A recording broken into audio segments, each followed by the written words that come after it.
Hello, friends. Hey, Jim. Nice to see you again. Hello. And Mason, will you just remind me, is that how you say your name, or will you correct how I say it? Oh, sorry, you're muted.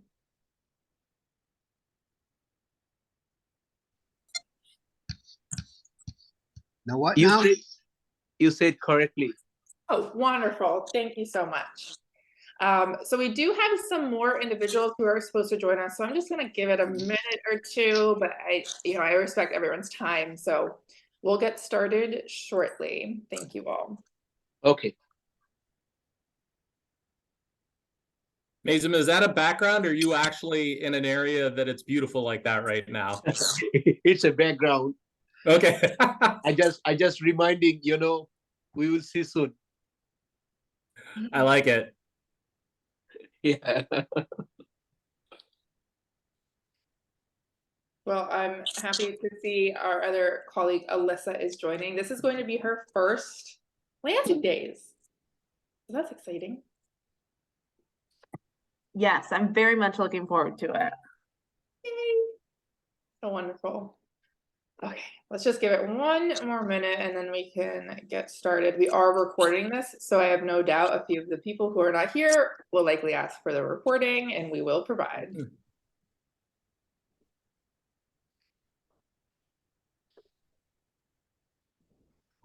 How many people are going to this Lansing Day? I need to check a final count, but over 35. So pretty good group of us, similar to last year, but maybe a few more. Okay, good. Yeah. Okay.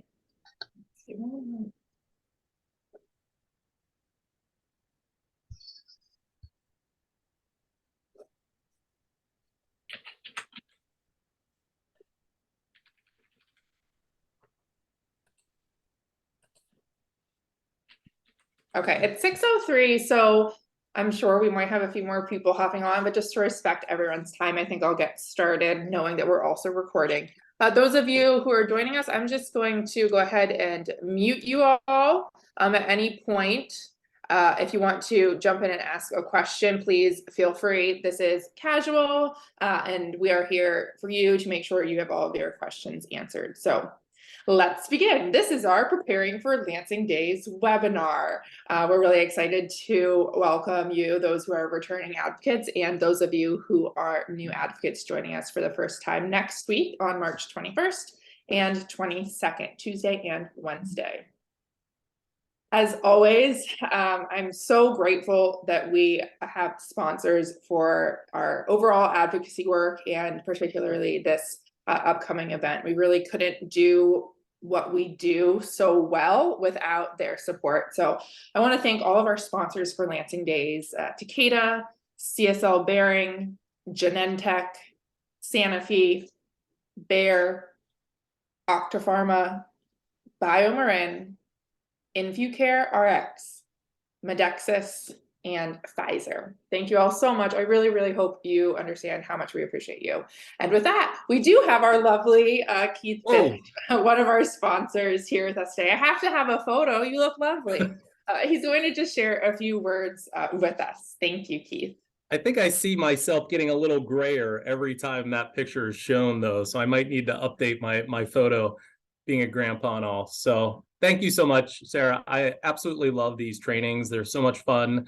They're so informative, but I think more than anything, it really shows that one patient can make a difference and really drive change within policy and with lawmakers. And I think that's what Lansing Days is truly all about, is giving the voice to the patient and allowing them to share that with their legislative body. And there's just so much good that you can do. HFM is a leader in this.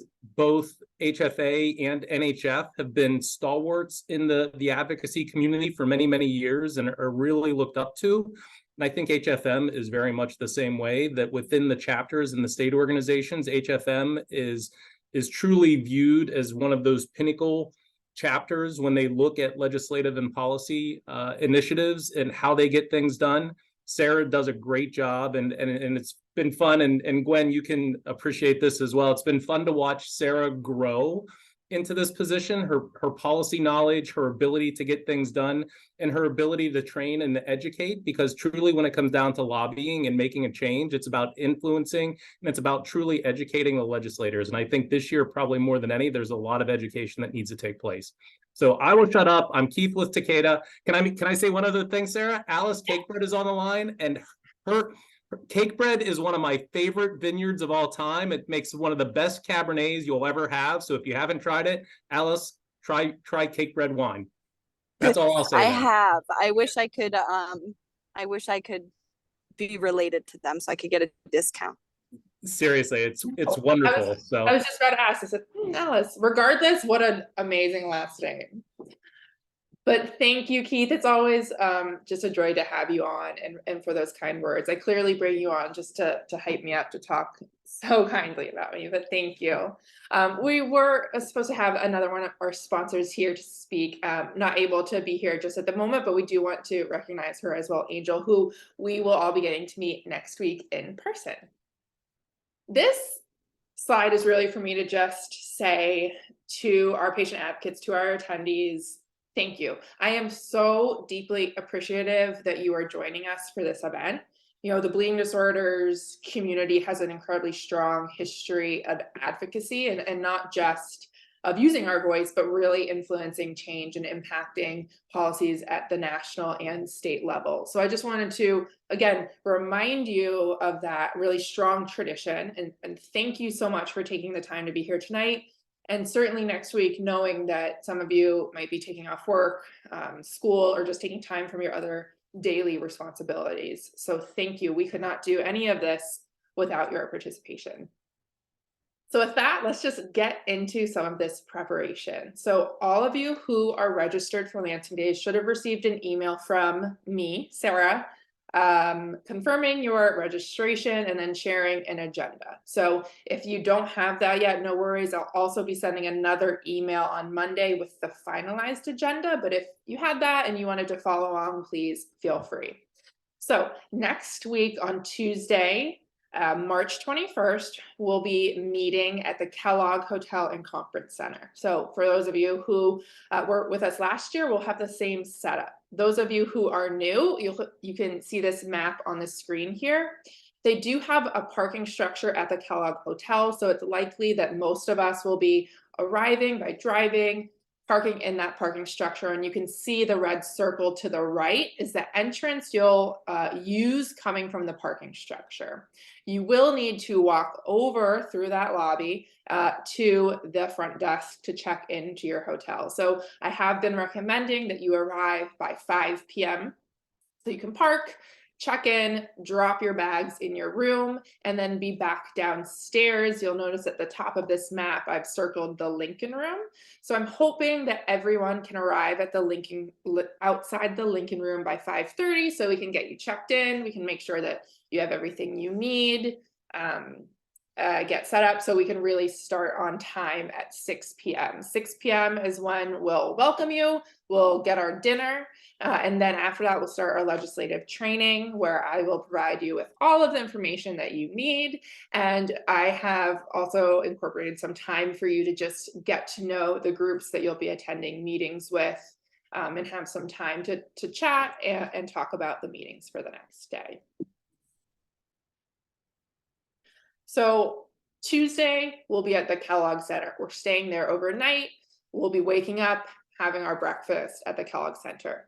Then the rest of our event, the rest of Wednesday, will take place at the Capitol. And this, what we call sort of the Capitol complex, because there are several different buildings that we'll be moving between. So I have them circled here. So the big circle that has a number 1 is the Capitol building. Number 3, and I'm going to mention this because I think some people have asked me in the past, Sarah, why does number 3 say Cap View building and it doesn't say Binsfeld Senate building? Because this is an old map, and let me tell you, I have searched for a new map.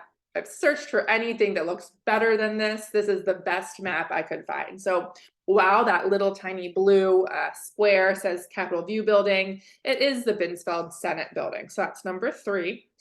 Number 2, up on the top there to the right, is the Anderson House Office building. So I should just mention, the Binsfeld Senate building is where the majority of the Senate offices are. The House office building, of course, is where the majority of the House office buildings are. Several of the House members and the senators do have offices in the Capitol. That's reserved for leadership. So if you're meeting with, the Speaker of the House, the Majority Leader of the Senate, they'll be in the Capitol building. We'll also be at the Capitol building to meet, to take that nice photo that everyone thinks about for Lansing Days, either in the Capitol or outside if it's a nice day. Something that is new this year is that we will be having our lunch in the new visitors center that they built that's sort of connected to the Capitol building called Heritage Hall. So I added that little circle that has a number 4 in it, sort of overlapping the Capitol, because that's where we'll be meeting for lunch. So this is new for me too. It'll be in the North State Room. I don't have too much more information than that, other than we will make sure we all do get there together. And with that, for those of you, if you've attended in the past, we will not have that room reserved in the Binsfeld Senate building where we sort of hung out between meetings. Unfortunately, they were not able to reserve that room for us this year due to some staffing shortages.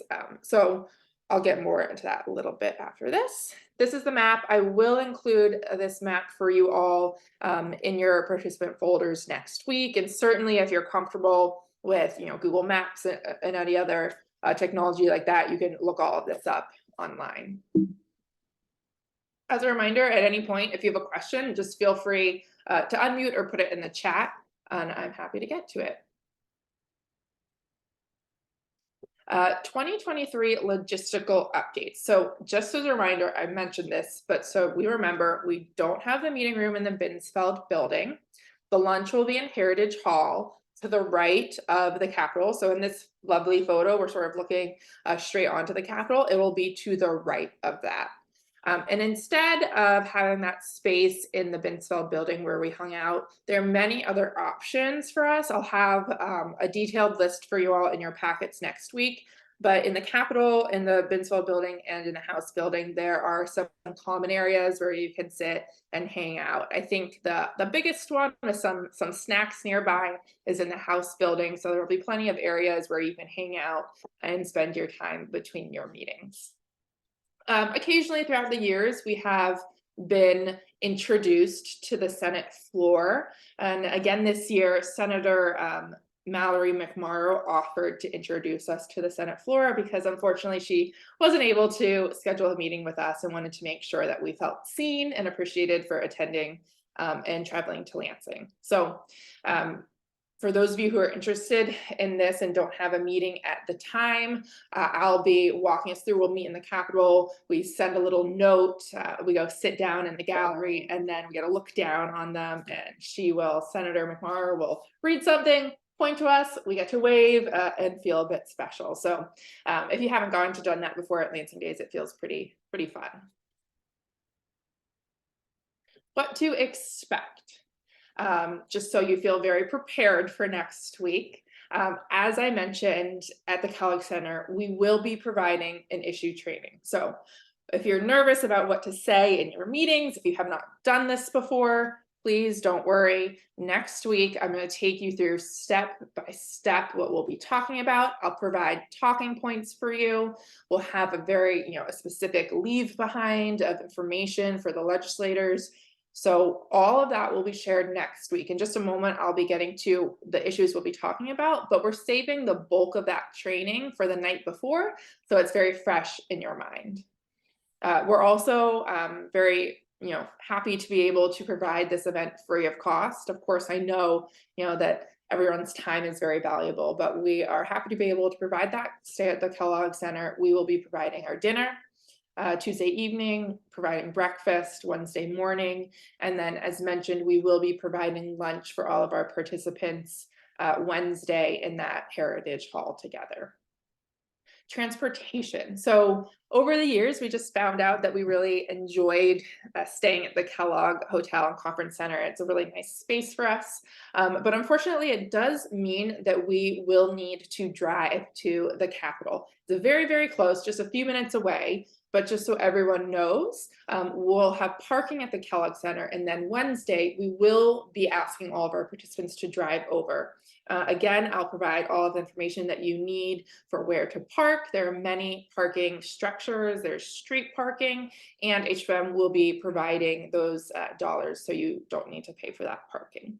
And I'll provide some more instructions for you, but if anyone's nervous about that or has any questions, please let me know. It's pretty quick and pretty easy. I have been in the process of scheduling these meetings for you all. So when you registered, I asked for your name and your address. That was so important because I've looked up all of your state representatives and state senators and have been working to schedule meetings for all of you. I put you guys into groups. Usually those groups are created if you share a state rep or a state senator. Sometimes, and for this year, we don't have too much overlap. So I'm putting you guys in groups, typically to be, a newer attendee with someone more experienced, so you feel some comfort and have sort of someone to lead you through. The visits will vary. I always want to make sure that you have at least 2 visits, sometimes upwards of 5, depending on what group you're in. And again, as a reminder, you're not alone. So if you have never done this before, if you're not sure what to expect, you will be in groups. And as I mentioned, I've made sure that no one who's new is going alone or with just other new individuals. You will have support. All of you have a more experienced advocate leading you with it. So what do you all need to do between now and Tuesday?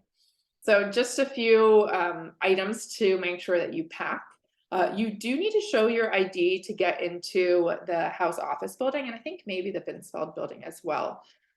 So please, I know if you're driving, you will have it, but just a reminder to have that with you.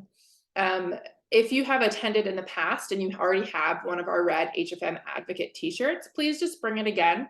We'll certainly have some more, but if this is your 7th year, we might not need 7 individual red t-shirts, so we can always save those for our newbies.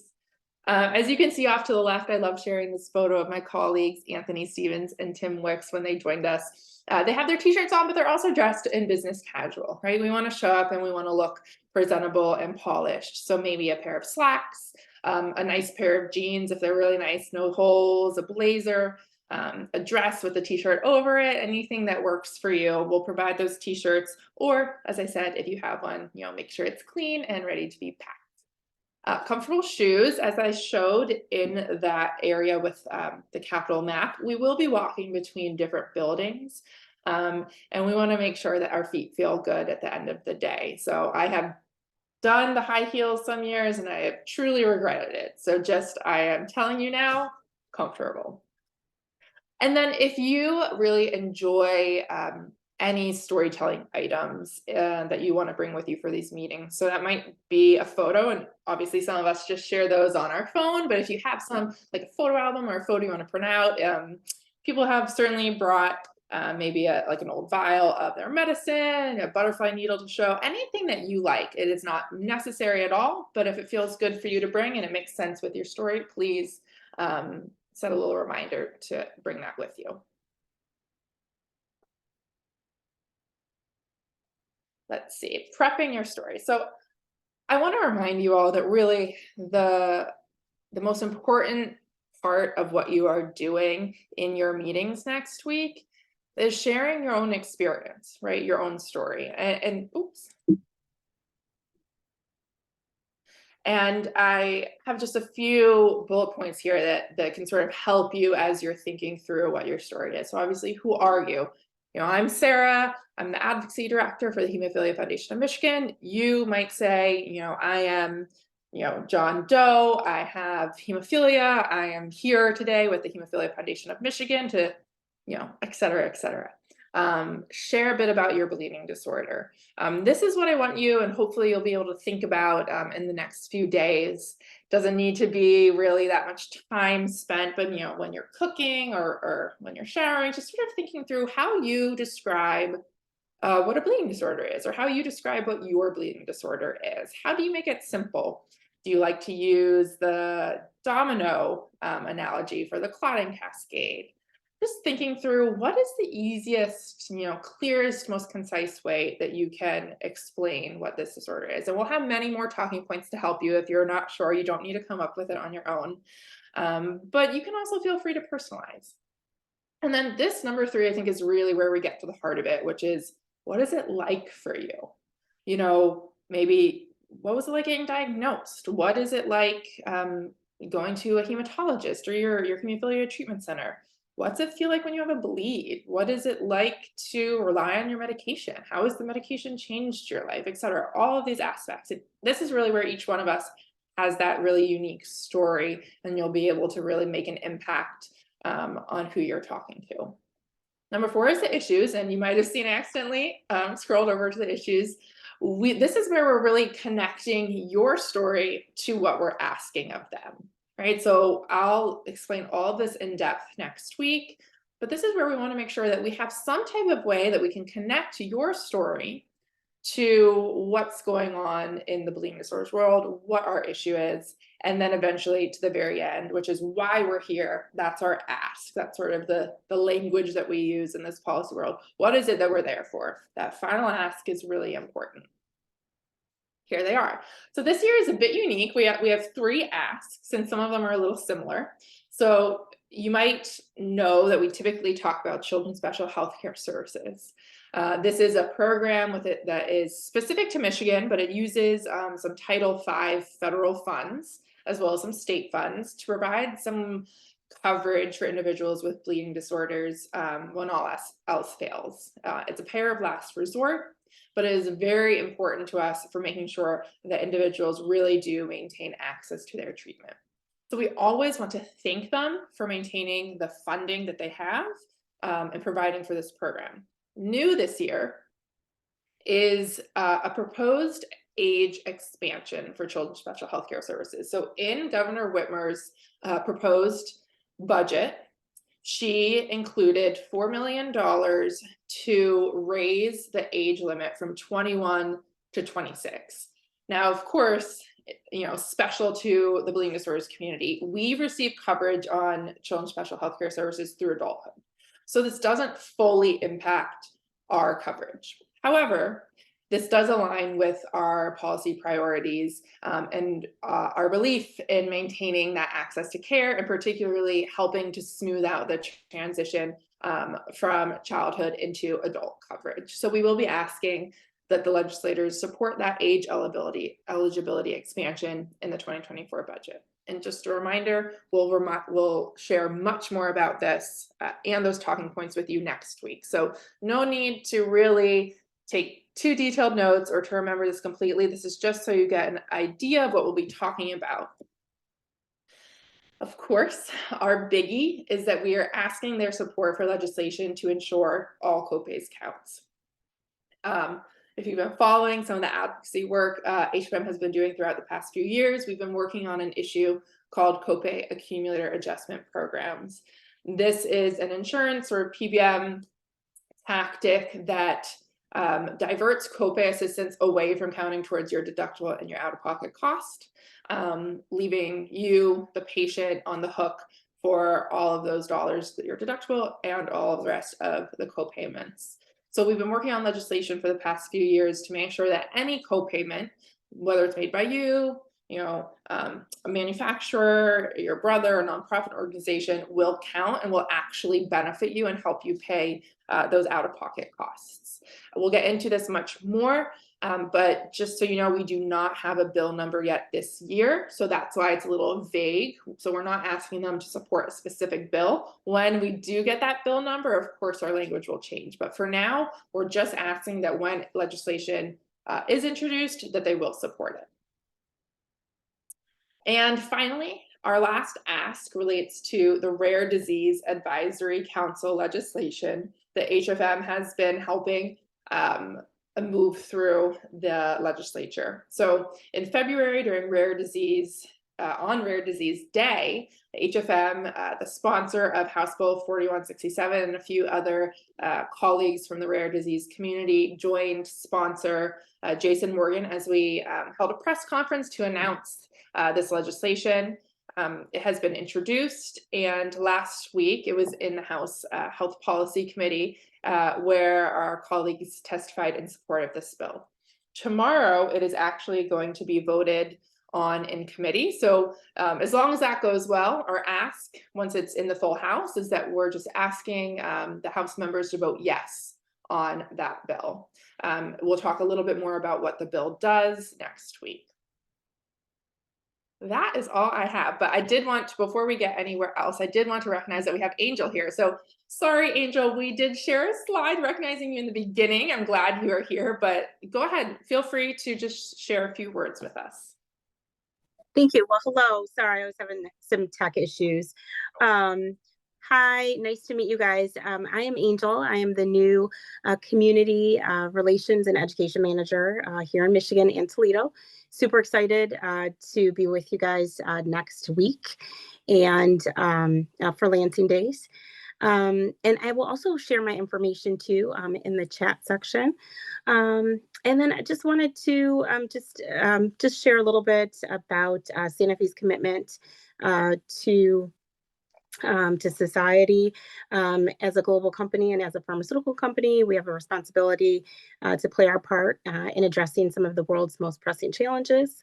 At Sanofi, we have integrated corporate social responsibility strategies aiming to build a healthier and more resilient world by ensuring access to healthcare and also focusing on broader unmet needs. Some of the ways that we do that is helping to make affordable access, helping also with some challenging unmet needs, plan of care in and beyond the workplace, and also wanted to highlight the rare disease humanitarian program that we have here at Sanofi, helping patients living with rare diseases who have no access to treatments through annual donations of about 100,000 vials of medications. So happy to be here. Thank you for having me. Thank you so much, Angel. I'm glad we were able to give you that moment at the end here. We're very happy to partner with our sponsors, as I mentioned. Does anyone have any questions about what to expect next week? Any questions for me? Just another moment of awkward silence to make sure you really have the time to think it through. Sarah, I had a quick question.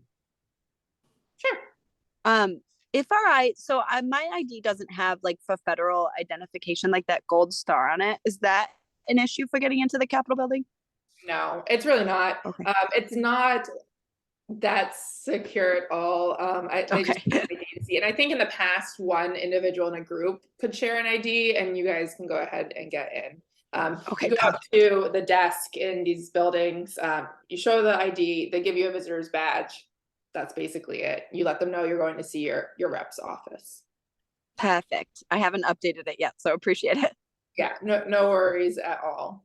And then in the Capitol building, there's no security, so you just walk on in there as well. Any other questions? I just take that as a sign that I covered all of the important information. I do want to share with all of you, I know people sort of are interested and want to plan their day. So my goal is to send all of you attendees your meeting schedules by Monday, knowing that they are subject to change all the way through Wednesday. You know, I sometimes get calls from offices, but my goal is to send out those meeting schedules so you know what to expect, and then just the finalized agenda. And in that email, you can certainly follow up with me and ask any of those additional questions. That is it. Well, thank you all. So just please feel free. Only one question, that's fine. But if you have any that you think of, please email me. We're happy to be here for you, support you through this process. Thank you, Keith. Thank you, Angel, and thank you, participants. I hope you have a good day since it's still sunny. Yay. Thank you. Bye-bye. Thank Thank you. you. See you next week.